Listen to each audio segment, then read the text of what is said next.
Budget কম 20,000 টাকার নিচের bike নিবেন, এই যে এটা নিতে পারেন। 1 থেকে 10-12 বছর পর্যন্ত ইউজ করতে পারবে।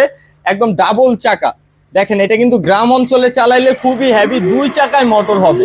আর চাকাগুলো সাইজ দেখছেন ভাই, ঘরে বাইরে মাটি উঁচা নিচা যে কোনো জায়গায় চলবে। ম্যাক্সিমাম 80 কেজি ওয়েট নিবে। বাচ্চাদের একটা গাড়ি সিম্পলি আমি চালাই দেখেন আমারে নিয়ে কি স্পিডে চললে, সে গাড়ি থেকে নামতে হবে না, সামনে পিছনে ডানে বামে দোনো দিক মুভিং হবে। প্লাস হাতে পিক আপ, রিয়েল বাইকের মতো পায়ে কিন্তু ব্রেক হবে। যে এখানে দেখেন এই যে হাতে পিক আপ, পায়ে ব্রেক আছে। বাবু ছোট হইলেই যে এখানে প্রেস করলে গাড়ি চলবে। এখানে কিন্তু গান বাজনা মিউজিক সব দেওয়া আছে, পিছনে পার্কিং লাইটিং আছে। ডাবল চাকা, পরার কোনো অপশন নাই। বাসায় যদি 2টা বাবু হয়, দেখা যায় একজনের 3 বছর আর একজনের 4 বছর, তাহলে একসাথে 2জন বসতে পারবে।